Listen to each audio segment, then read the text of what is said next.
Please welcome to the stage our first panel, Competing Policy Ideas for Affordability and the Search for Common Ground. Our moderator for this session is Erin Brown, a professor of health services, policy, and practice at the Brown University School of Public Health, where she studies health law and policy, healthcare consolidation, and consumer financial protections. Michael Cannon is Director of Health Policy Studies at the Cato Institute, a nonpartisan and independent public policy organization that promotes libertarian ideas in policy debates. Adam Gaffney is a pulmonary and critical care physician at the Cambridge Health Alliance, an assistant professor of medicine at Harvard, a health policy researcher at the Cambridge Health Justice Lab, and a LOWN26 fellow. He is a past president of Physicians for a National Health Program. Hayden Rook-Lay is a senior fellow at the Brown University School of Public Health, where he studies corporate consolidation in healthcare, Medicare and Medicaid financing, and healthcare workforce issues. Avik Roy is co-founder and chairman of the Foundation for Research on Equal Opportunity, a nonpartisan, nonprofit policy think tank seeking to improve the lives of Americans on the bottom half of the economic ladder.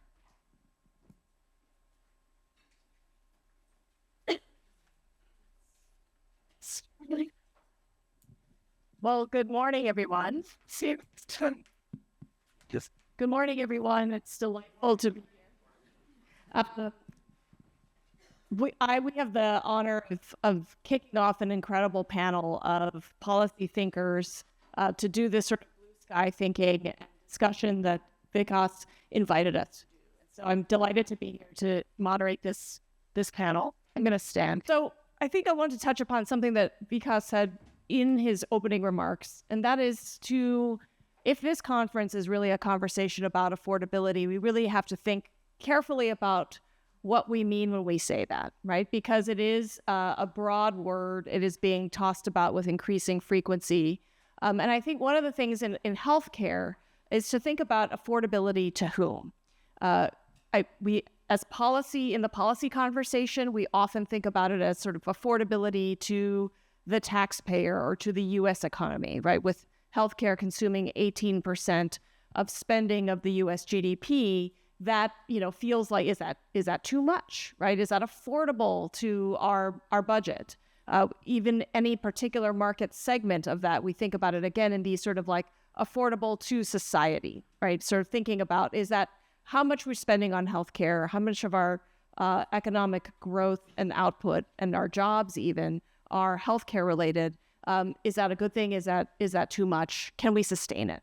And then I think we can't ignore the other side of affordability, and frankly, probably the one that when people say affordability in these polls, when people are talking about affordability politically, it is affordability to individuals and households, right? It's affordability at the level of making decisions about whether to take your necessary prescription drugs for your condition or buying food or paying rent, right? It's the idea that there are, the burden of medical debt is so high that people are, spending it, that people with good employer-based insurance are spending the equivalent of a new Subaru Outback every year on a, family of four coverage. And for that, they're getting still, unaffordable, unusable care.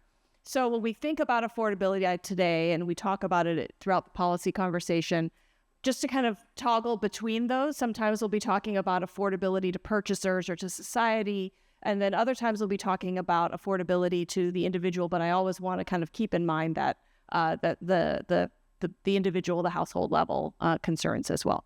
So without further ado, I'd love to kick off our conversation. We've decided that we're going to, rather than have each speaker go down the row and talk about their own policy perspectives, sort of in an elevator pitch, we'd rather just sort of launch into conversation. And so we're going to start with, questions, somewhat provocative questions for each person. But, one of the things is to give a little bit of flavor about what that person's viewpoint is, but unpack it through a question. So we're going to actually start with Avik. So you've written in support of a system of universal private insurance, somewhat like Switzerland's model. In that framework, if we were to think about what that might look like for the United States, what sorts of regulatory constraints? What are the systemic things we need, the guardrails or rules of the road we need to build for insurers or providers to make such a system affordable? Hi, everybody, and thank you, Erin. Every Western industrialized health country has a universal coverage, including ours now. If you go by the standard of, say, above 90% of people have health insurance, that's usually standard economists use. The question is not whether any of them have regulation. They all have regulation. The question is, do they have dumb regulations or smart regulations? In the U.S., we do a lot of dumb things. For example, we say things like, profit is bad, nonprofits are good, and then we look the other way when Death Star scale health systems, charge exploitative prices, engage in anti-competitive practices, and pay their CEOs $10 million, sue their own employees for collections because of unpaid hospital bills, and claim that they're struggling to survive. Right? That we call that regulation in the U.S. We say to physicians who prescribe infused medications that we're going to give you a 4 to 5% commission like a real estate broker if you prescribe the most expensive drug, and then are surprised that drug prices are really high. That's what we do in the U.S. We call that regulation. Okay.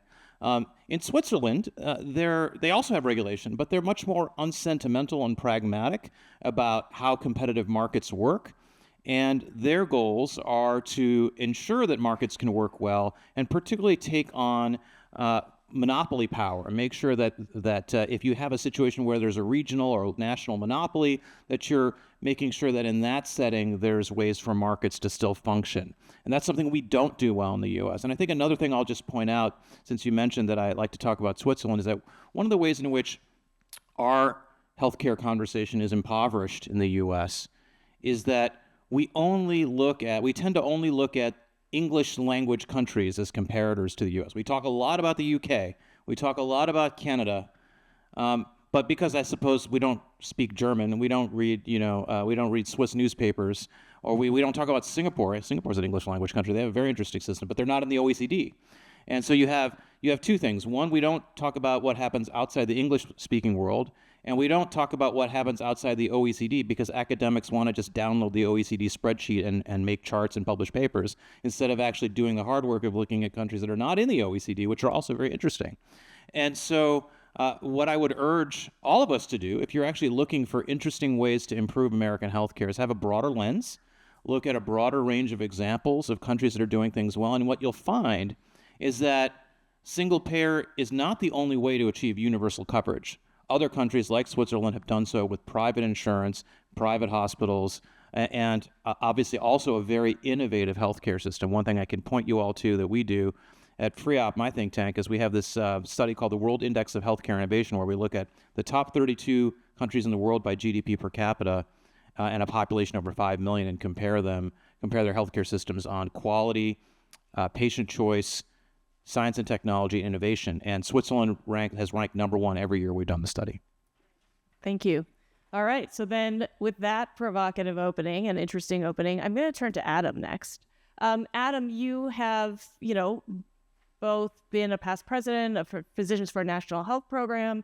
You are a strong advocate for a single payer system here in the United States. So in that regard, one, how do you respond in terms of what's the positive case for a single payer system versus a multi-payer universal healthcare system? And then the follow-up question is, how do we make single payer affordable to society and to, assuming we can make it affordable to individuals, but how do we make it affordable to society?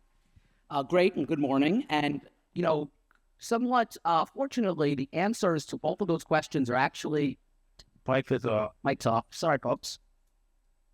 Okay. Hello? Am I going to hello? Good morning. No. Okay. I can speak The light is loud. on. It's working. Okay. Mine works if you want to use mine. Zoom is off. We'll wait. Daddy, you speaker touches. All right. Good morning. All right. So I was just saying, fortunately, I think the answer to both questions is actually the same. Okay. So first off, Medicare for all. what would it do for affordability at the level of the patient? It's important, as you said, to focus on that, because that's what the point of healthcare is, to treat health patients. So the answer to that is very straightforward. You cover everyone, so you deal with the problem of uninsurance, which is a huge driver of unaffordability of care. If you show up at a hospital and you're uninsured, you may go bankrupt. And then you expand coverage for those of us who already have coverage, right? So you get rid of the deductibles, you get rid of taxes on sickness, as I refer to them. And so that way you have freedom from the fear of the costs of illness. And you can face your healthcare issues and not worry about the costs. But I think the follow-up question that you asked, which is the harder answer, is, okay, well, how do you do that without breaking the bank? That sounds nice. Cover people, cover everyone, improve coverage. How do you do that affordably, and why is your way better than a multi-payer approach? So to answer that question, we have to agree that improving coverage will cost money, and we have to find savings in the system elsewhere. Where can we cut spending that won't harm patients? It's easy to cut spending. You could close every hospital in an even numbered zip code. You'll reduce spending. That defeats the point of the healthcare system. So there's one place in particular that we can reduce spending that will not harm patients, and that is in administrative inefficiency in the U.S. healthcare system. About 1/3 of every U.S. healthcare dollar goes to administration. That's about twice the share of Canada, our neighbor to the north. And why is that? In large part, it's the result of the administrative waste in private health insurance. Private health insurance takes about 12 cents of every dollar in your premium for its overhead and profit. And why is that? They have a wide variety of tasks that public insurers like traditional Medicare don't. They have high executive salaries, dividends for shareholders, stock buybacks, marketing, advertising, product design, and giant apparatuses to conduct prior authorization and other kinds of utilization management. And so that's about 5 to 6-fold higher overhead as a share of revenue than the traditional Medicare program, which is around 2 to 3%. Lower if you ask some people. And so in an economy that's trillions of dollars, that adds up to hundreds of billions of dollars of potential savings. And that's not just my perspective. The Congressional Budget Office, when it scored a Medicare for All proposal just a few years back, projected $400 billion annually in savings by 2030 from a simpler payment mechanism. I won't go into the other side of the savings, which is administration at hospitals and physicians' offices, which is also higher than it needs to be as a result of dealing with a welter of private health insurance plans. So in sum, administrative efficiency can fund patient affordability by improving coverage and care. Great. Thank you. Turning next to Michael. So, what you've written about is sort of letting markets be more functioning, let patients have more buying power, and make the healthcare system through sort of universal but activated consumers. So how do we do that in a way that actually makes healthcare affordable to the lower end of the struggling working class or the low income folks? How do we actually make such a system that relies on consumer behavior work for those who don't have purchasing power? Great question. Thank you. I'm going to talk until the microphone comes on. Since with that, the little button is okay. Now this one's working. All right. First, I want to say thank you to LOWN for having me here, Vikas, Carissa for organizing this, Jim for your support and friendship, Erin for moderating and everyone for putting me on such an august panel, and all of you for being here so that we can talk about, I have a chance to talk about something that is incredibly important to me, and I think to all of our futures. And the question is, how do we make a health sector that works for low-income people? And I think the only way to make the health sector really work for low-income people is to get all the decisions about healthcare resource allocation that we're making through the political process and take them out of the political process and leave them to individuals and entrepreneurs, because that's where you see prices. That's where you see the mechanism that makes things more affordable for the most vulnerable among us. You see price competition and a functioning price system driving prices down, which is the most important component of universal healthcare, is bringing healthcare within the reach of people who could not afford it yesterday. We don't get that when we leave these decisions in the hands of the political process. The political system is subject to capture. The health sector of the economy has spent more money lobbying Congress than any other sector for the past 26 years. 27 years now. There's a reason for that. It's because most of the decisions that we make about resource allocation in the United States, or at least relatively more in healthcare, happen in Washington, D.C. than anywhere else. That's, by the way, 6 times. The health sector spends six times as much lobbying Congress as the defense industry does. The defense industry has one customer, and the health sector is still out. Pharma spends 3 times as much as the defense industry spends lobbying Congress. And so we don't get efficiency when government is making these decisions. We don't get it out of Medicare. I mean, Medicare, if Medicare were an efficient program, that presumably the United States would be less of an outlier among other advanced nations when it comes to per capita spending among the elderly. In fact, we are more of an outlier among advanced nations.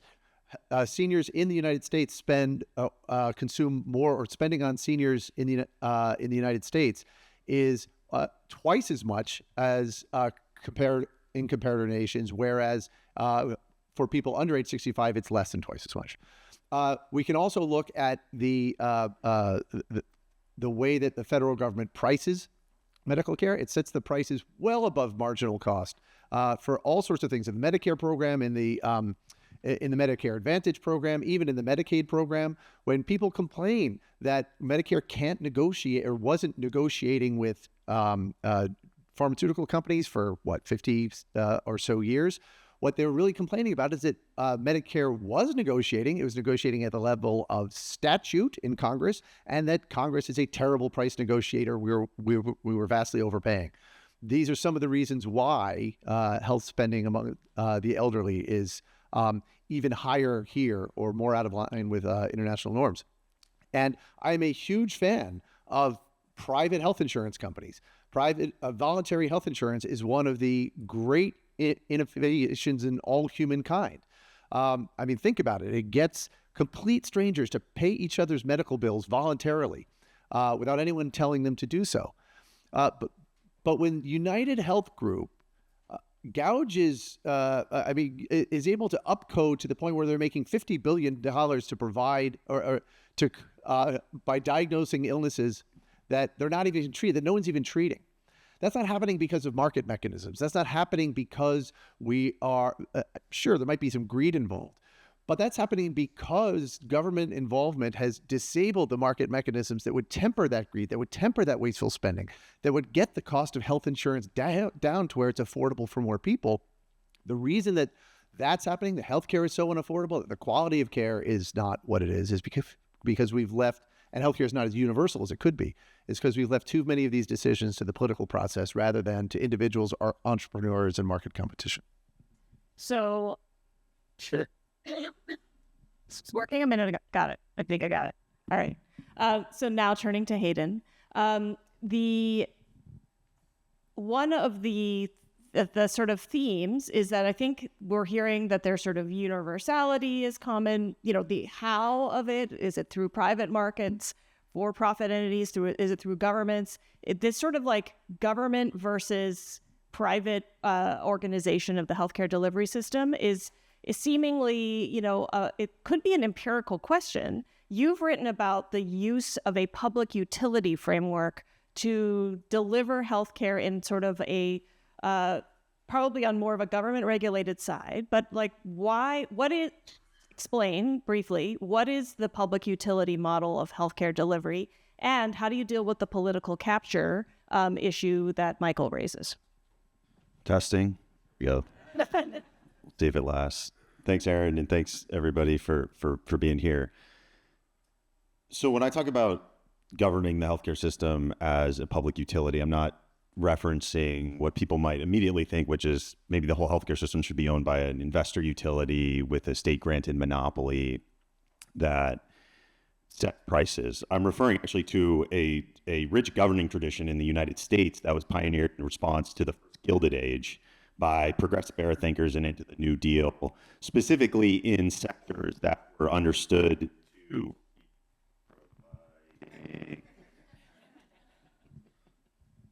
How about this? Better?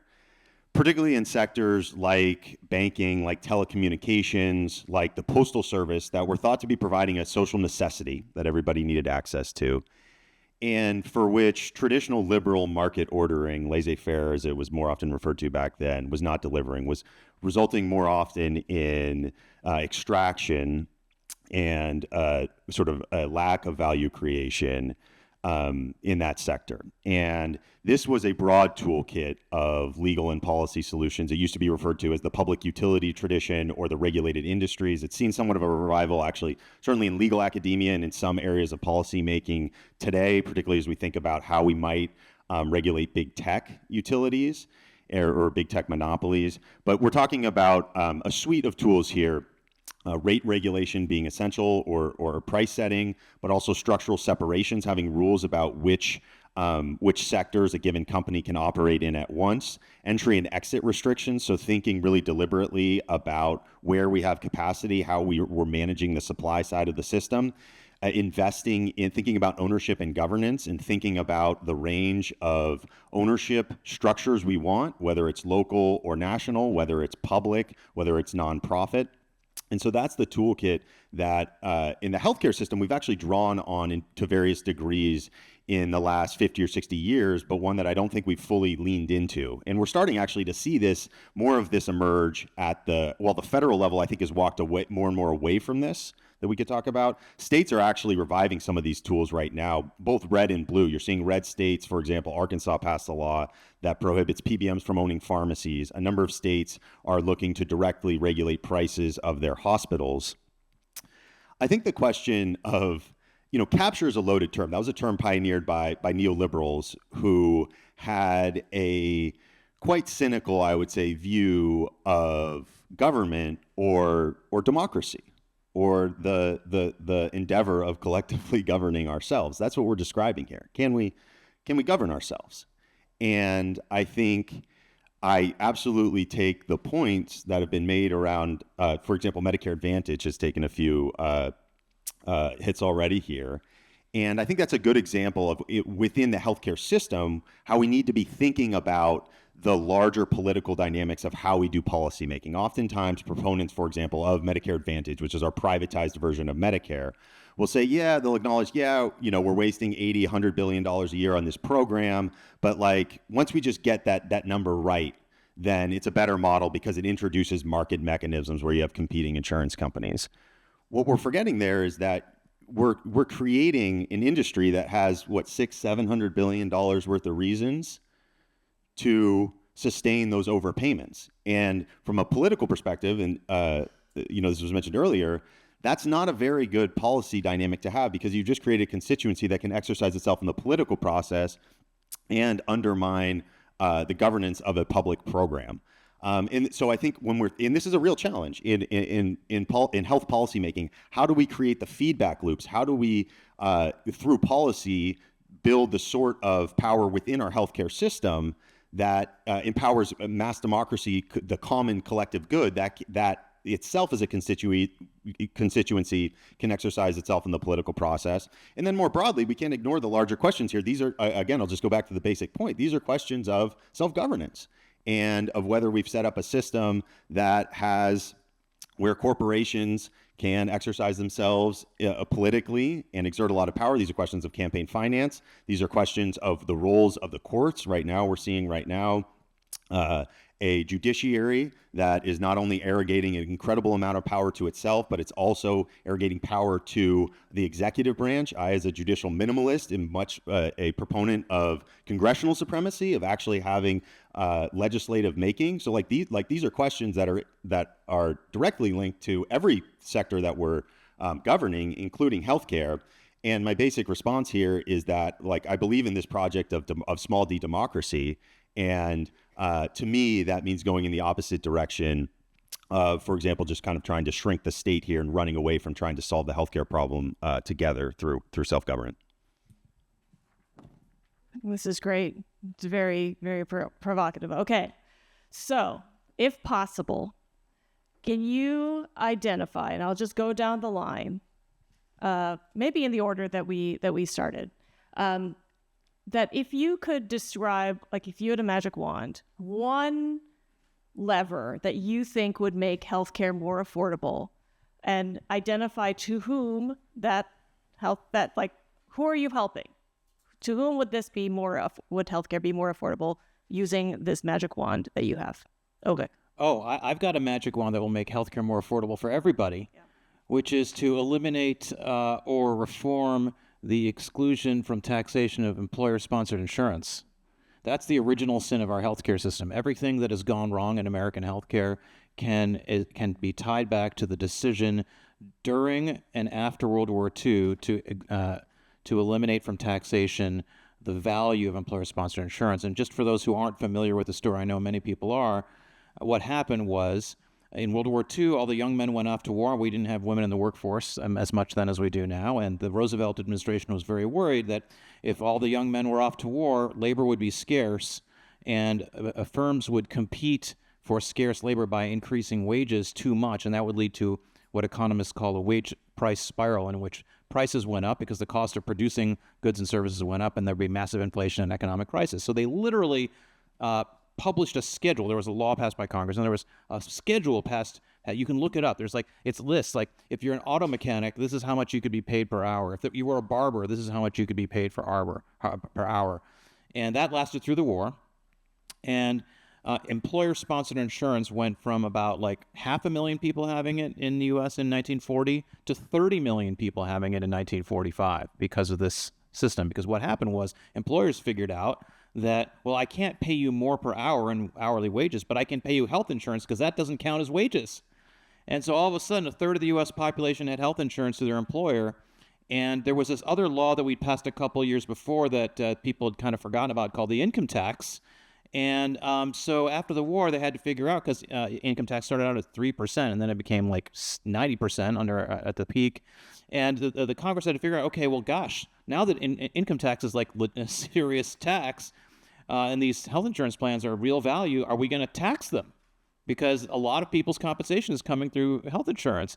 And Congress, in its infinite wisdom, said, nah, we don't want to get yelled at by the voters for slapping this giant new tax on them, so we'll exclude from all taxation the value of employer-sponsored insurance. And nobody really thought about it at the time. Of course, it was just some random thing. And here we are today, right, where none of us have any accountability, if you're in the employer system, for how much the healthcare system costs. Every single decision about why healthcare is expensive is the result of that. And look, I understand that reforming the employer tax exclusion is hard. People have obviously tried, and with limited to no success. And so, but I still think it's important. I still think if we can reform and ideally transform it into something else, that would be great. But the one let's call it rifle shot type solution that I've been pitching lately on this topic is the big distortion with employer-sponsored health insurance is that the worker has no choice, right? You go to a job typically, and you get handed this piece of paper that says you have health insurance, and then you hope it works, which is not that different from the government handing you a piece of paper and saying, I hope this works for you in terms of health insurance. So that's why a lot of people are hostile to private health insurance in the U.S. is because they never chose the plan.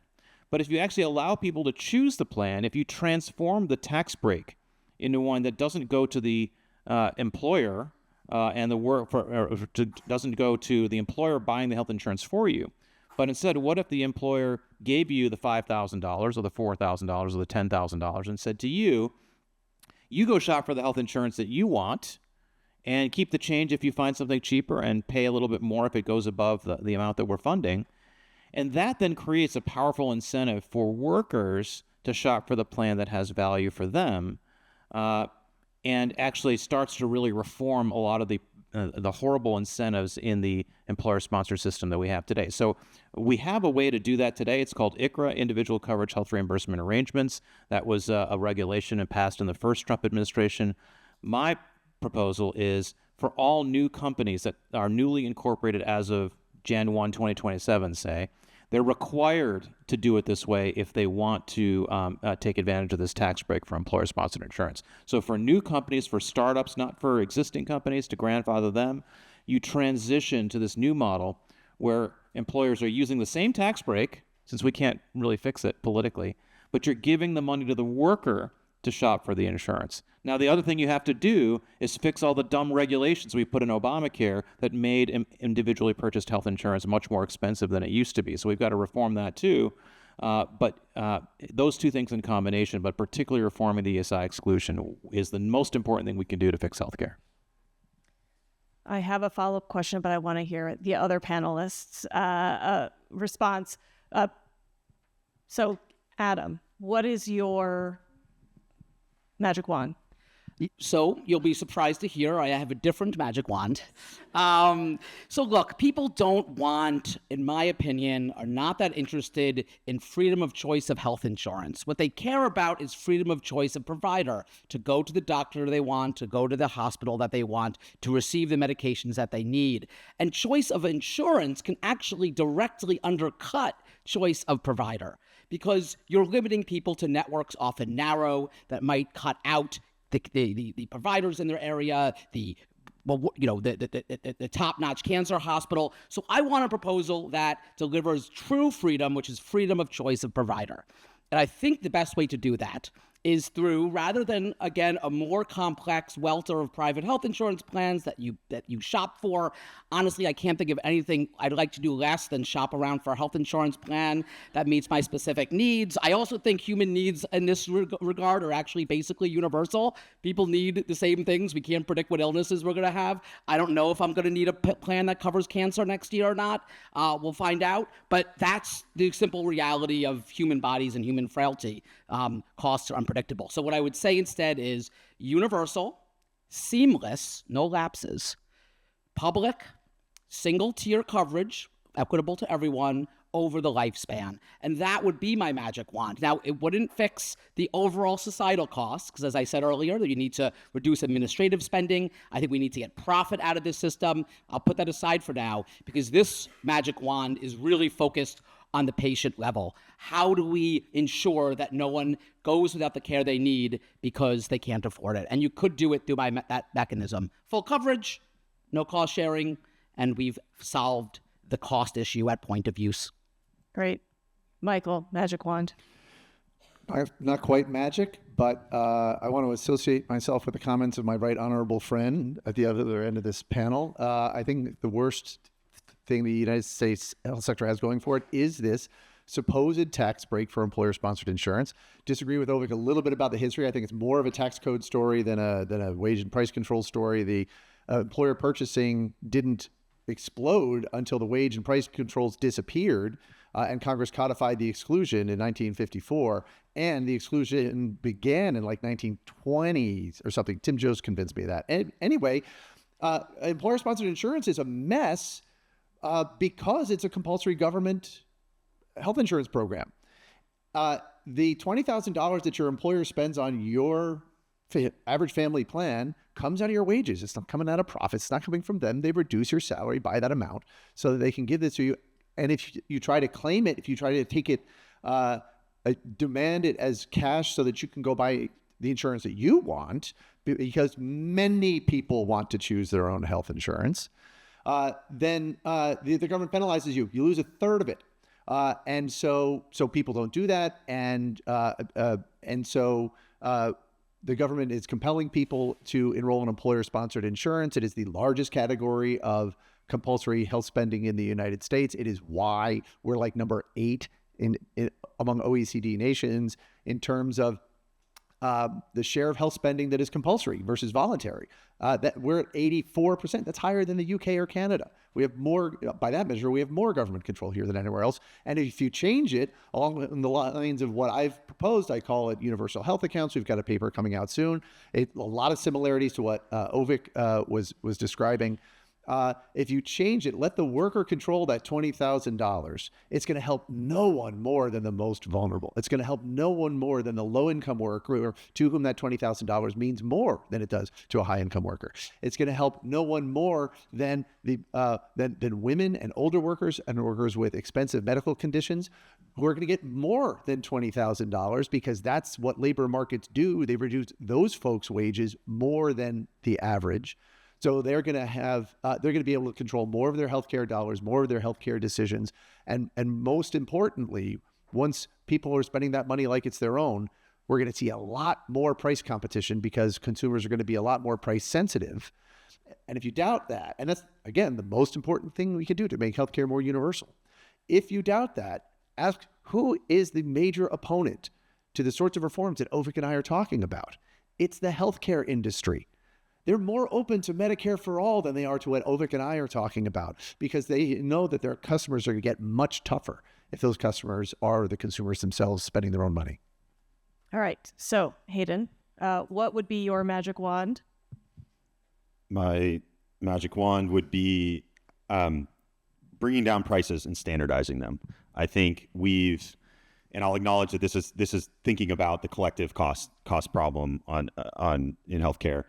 I think since sort of the rise of the managed care movement, we've tried varying degrees of trying to solve the cost problem through private rationing, and particularly a focus on if we can manage utilization. The rise of the managed care movement, the rise of HMOs, turned into managed care that we see today with Medicare Advantage, the value-based payment movement, prior authorizations, narrow networks. All of these are attempts to get the private sector to try to largely ration on the basis of utilization, sometimes price, especially when we think about high deductible plans. These have been deliberate efforts to try to, again, move towards this private rationing function that haven't worked and can't work because they're misdiagnosing the problem in addition to, in my view, being immoral.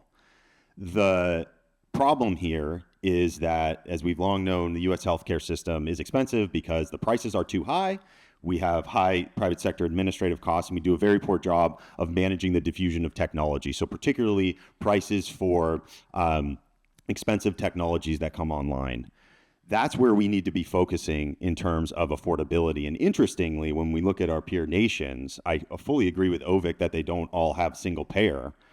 What they do, however, is get much closer to regulating the prices and standardizing the prices of services, and do things like health technology assessments and assessments of the clinical value of new expensive technologies like drugs. And they negotiate on those from the government perspective, even if they are having nonprofit insurers administer programs. So I think that's where, from the global cost problem, that's where we actually need to be focused. We actually don't need so much prior authorizations, narrow networks. We don't need physicians taking risk. We don't need all this vertical integration. None of that is necessary to solve the cost problem in the US. But what we do need is to build the public capacity to appropriately and effectively administer the prices of services. It sounds like a mundane thing, but it's essential to administer a public program effectively. And as we all know, the decisions that are made in Medicare have profound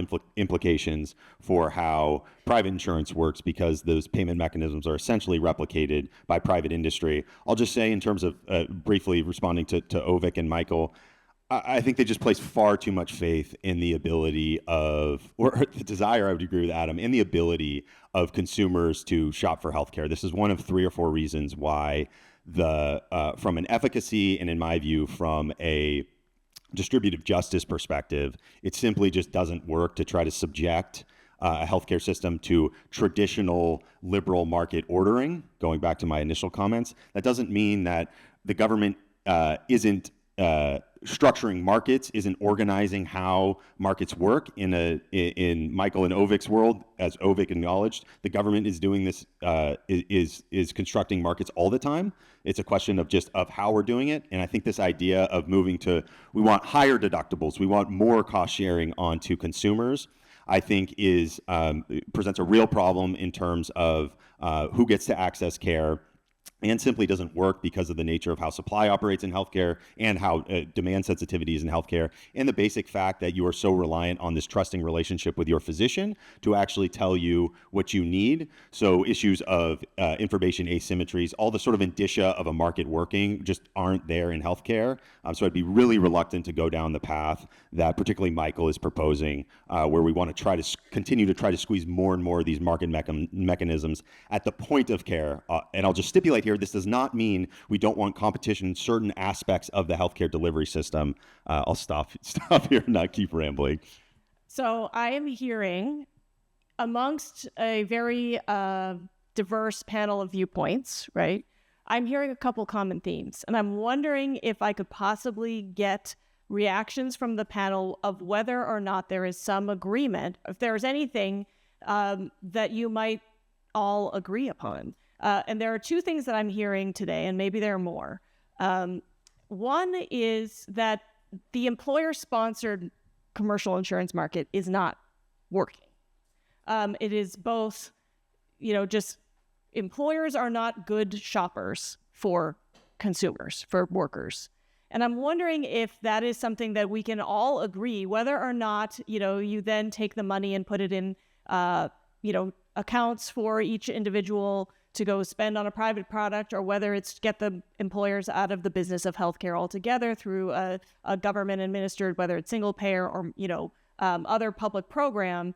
It does seem like there is this agreement that employers are doing a not great job being our representatives at both disciplining costs and making good choices on behalf of consumers. So I'd like to invite some reaction on that. And the other commonality that I'm hearing is, to the extent that we think that there is a role for market competition, or to the extent that we think that there's a role for private profit innovation incentives, consolidation is anathema to all of that, right? You can't have a functioning market if you have like giants like United, or giants like huge conglomerate health systems that are functionally not disciplined at all by competition. So I'll open it up. I won't force you to go in the order. Hopefully I'm not going to regret this. But I don't mind going first. Okay, so Obek was going to go first anyway. And so we will respond. Like, what do you think are the areas that you might pick up on that folks that you might otherwise disagree with on some details that you actually agree with on this? No, I think you hit on two things. I think we'd all agree that healthcare in America is too expensive. But yeah, look, first, there's a huge conflict of interest between employers and workers when it comes to quote unquote shopping for insurance. Employers, first of all, as you said, they have core businesses that don't have anything to do with health insurance. So they're not focused on how to be optimally purchasing health insurance and healthcare. That's number one. But number two, actually more importantly, is that most employers, particularly large employers that have the scale to really decide what they want to do, they look at healthcare not as a way of how do we make this the most efficient thing possible. They think of it as a retention tool. How do I have a very generous benefit so that my star software engineer doesn't go to a startup? He wants to stay here for the healthcare benefits. That's how they think about it. And I've been in lots of rooms with these purchasers of healthcare, and we have this back and forth on this very point that they're not trying to save money, because it's not. They don't look at it that way. They look at it as, how can I retain the worker? Whereas the worker obviously cares a lot about having value for money. And this is where I think my colleagues on the left of center here are very mistaken. I think there's this elitist view that, gosh, if I go to the grocery store and there's 10 brands of grape jelly, I'm going to freeze out and have a stroke and collapse on the floor of the grocery store. That's too much choice. It's exhausting. There's a whole school of thought around this, that people are exhausted by too much choice. That's not how markets work.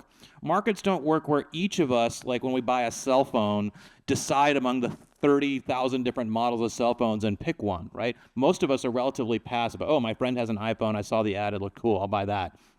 But there is an incremental consumer, an incremental buyer, let's say 5 to 10% of the market, that is very sophisticated, that is shopping very carefully, that is looking for the latest feature or the best price. And the competitors in the market are geared toward making sure they can attract that marginal consumer that is really investing a lot of time and thought into the most efficient product. That's how markets work. That's how markets drive value, efficiency, and lower prices. And that's how they can work in healthcare if we learn from empirical data of how markets work. But I think too often we just have this view, especially in healthcare, that the patient, the consumer, is too dumb. Well, they need us, the experts, to tell them what to do, because they would be lost without us. And often we find that the experts make the wrong decision on their behalf. Adam? I said that. Looks like we're going back in the traditional order after all. Yes, we are. 2 points. Number one, I agree patients want choice. But again, the choice they want is in provider, hospital, doctor, place of care. And private health insurance choice directly undercuts real choice, right? So you're offering a fake choice in exchange for a real choice. So I think it's really important to lay that out very clearly.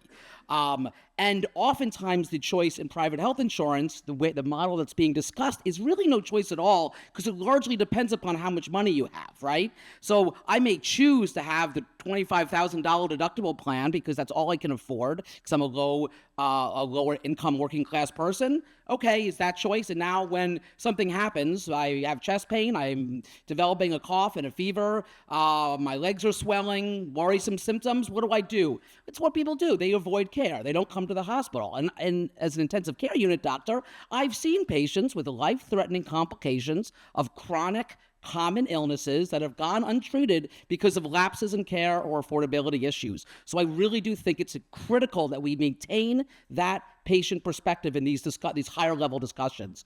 One other point I want to make is about the point about competition. Look, it is good for everyone to be striving for excellence in healthcare, of course. No one denies that.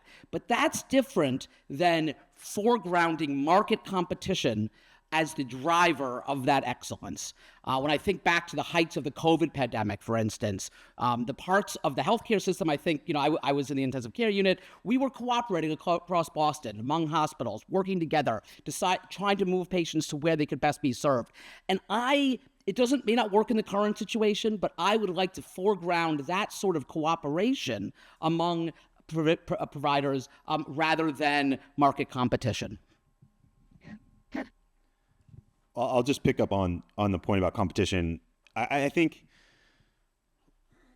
sometimes we have a confused discussion about, or we commonly distinguish between competition or regulation, like we have to pick one. And again, I think it's a much more nuanced conversation about where we want competition, where we don't want competition, and how the two work together. For example, competition in input markets is actually essential to effective price regulation. If we look at how Medicare works, for example, setting aside the ASP problem in Part B drugs, but when we pay a physician for administering a drug, the way we decide to pay for that, particularly in the modern era, is not just on a cost basis, is on the basis of what it's acquired for.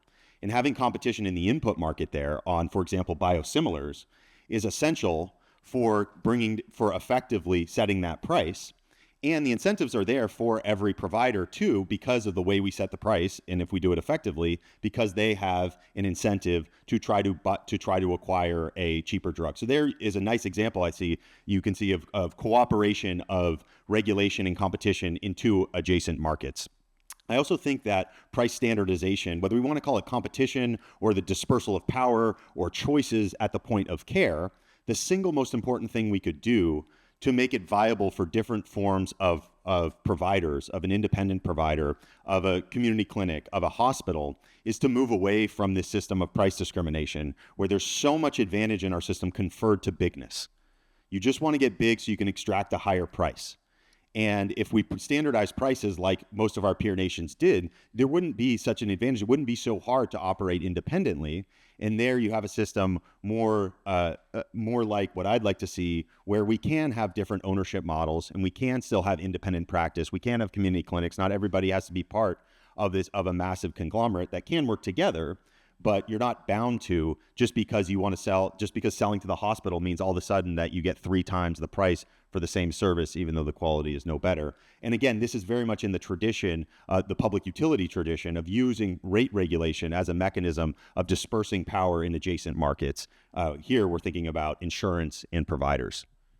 So I'm going to let Michael respond, but we're going to then open it up to audience questions. So think about your questions, start lining up. I think there's a microphone here.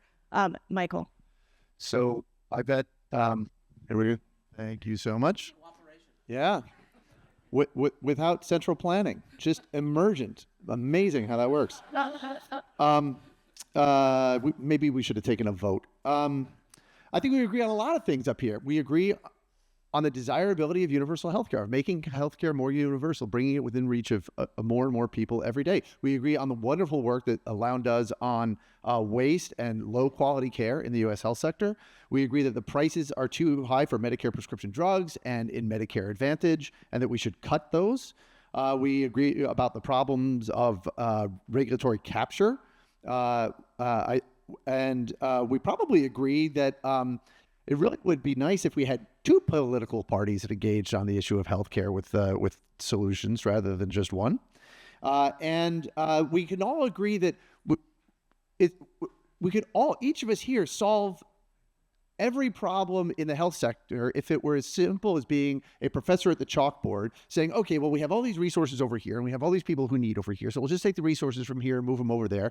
And some of the resources are overpayments here. And some of the resources are, tax cuts for the wealthy or something. We'll just move things around and then it'll be a more equitable health sector. We can all come up with that sort of chalkboard style health reform. And if it were that easy, we could pull it off. But that's not how it works. I think where we disagree is with how easy it is to implement those sorts of reforms. To get any reform through, it's got to make it through, say, 2 chambers of Congress and then the other end of Pennsylvania Avenue, and it's got to clear the hurdle of the judicial branch as well. And there are rules that govern that process that governs what becomes a law. And some of those rules say it's really hard to cut spending, to take the resources from A and move them to B. I mean, think about the Affordable Care Act. In its first 10 years of full operation, the CBO said it would spend about $2 trillion. In order to get Congress paid for that, I'm using quotation figures, $1 trillion of higher taxes and $1 trillion of reduced growth in spending on government programs. So in order to get that $1 trillion of reduced growth on spending on government programs, what people call cuts, I'm not going to call that cuts, but in order to just restrain healthcare spending by that much, by $1, Congress had to promise the industry $2. Just to get it. And it only barely made it through Congress. And then what happened after that? They took all the pay-fors and they gutted them. They gutted the Medicare Advantage, quote-unquote, cuts through various mechanisms. They repealed the Cadillac tax. They did all of these things. And health spending, we didn't really make healthcare more affordable, maybe for some people, not on a society-wide level. Look at the Inflation Reduction Act. I support efforts to cut Medicare Advantage payments. I supported the price negotiation components of the Inflation Reduction Act. They would reduce spending. It's weird that limited government conservatives didn't support those. But what has happened since the Inflation Reduction Act became law? Another one of the rules is of getting reform through these processes is that people don't like telling their constituents no, they like telling them yes. And so when Congress passes big pieces of legislation, they tend to put the no stuff in the latter part of the 10-year window and the yes stuff in the early part. I call it the dessert first, spinach later approach to budgeting. And in the Inflation Reduction Act, you had some spinach, you had the price negotiations for the drugs. They would come later. But what took effect immediately? A lot of provisions that would increase government spending. They would increase government subsidies to the drug companies. And as a result, largely of those provisions, the CBO has had to readjust its projections for Part D spending up by about a third, so that Part D is going to cost $600 billion more over the next 10 years than they originally thought, because they said, oops, the drug companies are better at writing this legislation and gaming it than we thought that they were. So, and I don't hear anyone now saying that the Inflation Reduction Act's negotiation provisions are going to save taxpayers money. These are the challenges for trying to do those sort of chalkboard reforms, and why I, and I think OVIC, focus on narrower things that will change the incentives of the system and get those decisions out of the political process. Great. We have a long line at the mic, so I want to invite you to say who you are and ask your question and keep it hopefully concise. I'll try. Good morning. I'm Adam Fox. I'm with the Colorado Consumer Health Initiative. My views typically align much more with Adam and Hayden, but there's a lot of conversation this morning around sort of ESI. I think one of the challenges with that conversation that I am hearing is we haven't acknowledged the fact that there are a lot of people in our economy, as the gig economy has grown, as more people are sort of slipping out of the middle class into lower income brackets, who are working multiple part-time jobs, do not have employer-sponsored insurance, and are sort of stuck in this gap where they don't have a good coverage option. And so I'm curious if particularly Michael and Ovik, you can address sort of some of your comments around ESI and doing away with that, which I absolutely agree with. How do you... Sure, Sorry. I got you. So, there was this law passed 16 years ago called the Affordable Care Act that was supposed to fix all that. You remember that, right? So maybe that should have been the focus. It was supposed to fix it for gig workers. And actually, our whole point is that's the market that we need to fix. If what I've been arguing for, what the Swiss do, is there is no ESI. Everyone buys their own insurance on their own accord. You can actually, any of you can go to the Santé Suisse website yourself. You plug in your age and how many people in your family and what, postal code you have, and it'll spit out like 30 different insurance plans. Do you want a 500 Swiss franc deductible or a 100 Swiss franc deductible or a 1,200 Swiss franc deductible? I think it caps at 1,500. So these aren't super high deductible plans like we have here. And I do have to address one thing that Adam has said twice, which is if you have private insurance, somehow you will have no choice of provider.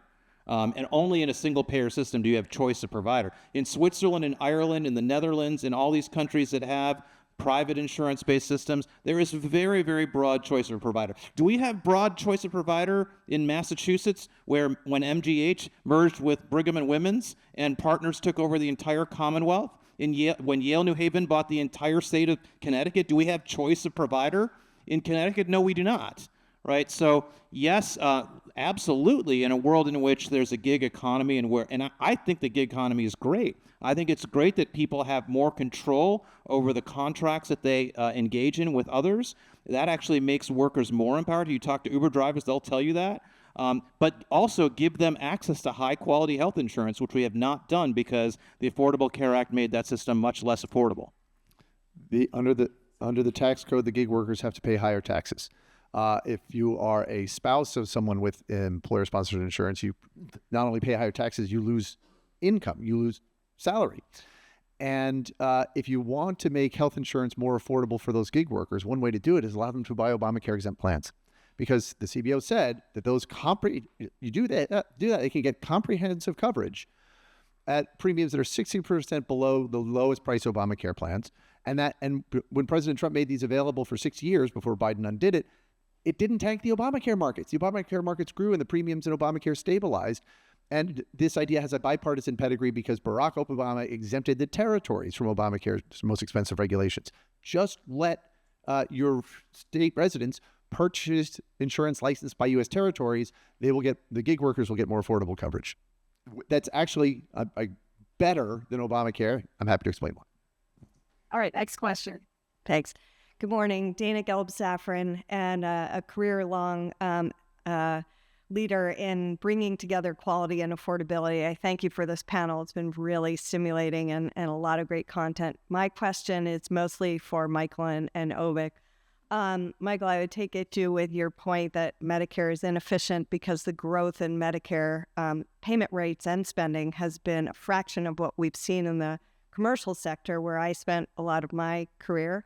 But at the same time, in the work that I've done in the commercial sector, I see even the largest private payers saying they don't have enough market share now with consolidation in the healthcare systems to really negotiate decent rates with mega health systems.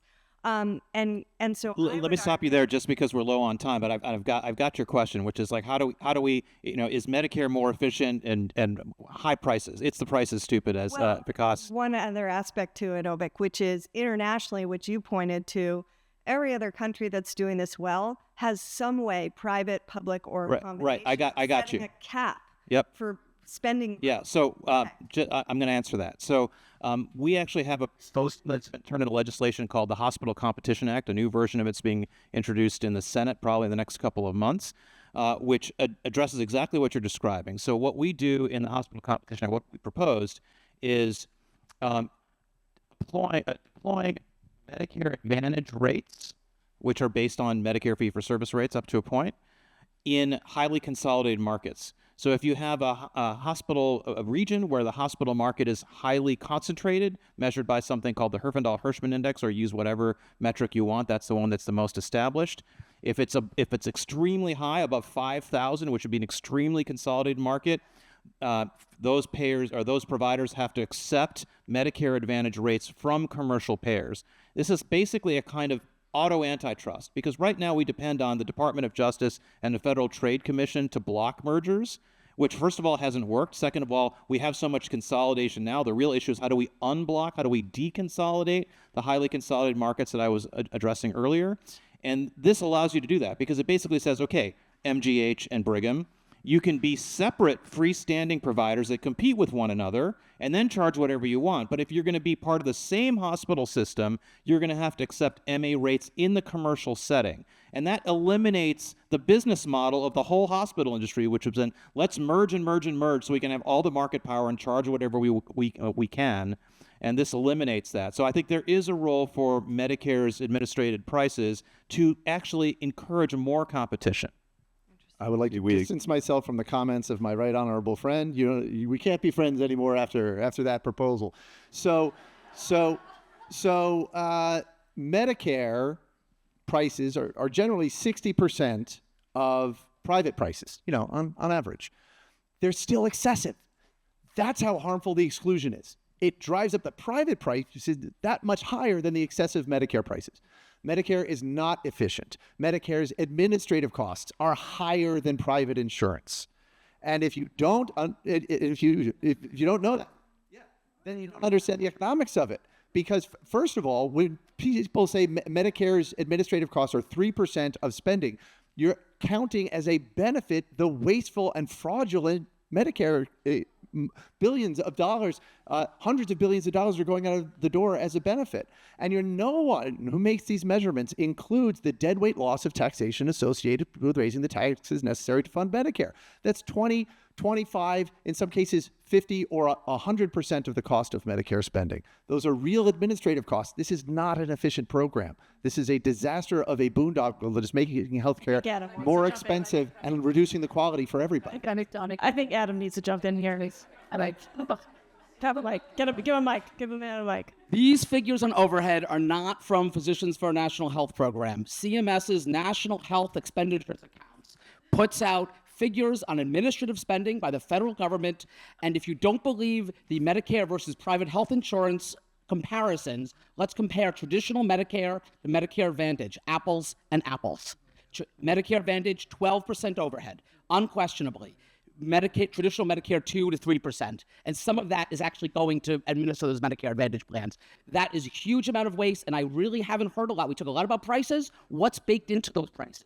Administrative costs are a key driver that can be reduced, and we can fund broader coverage as a result. Okay, we only have time for one last question. I am so sorry.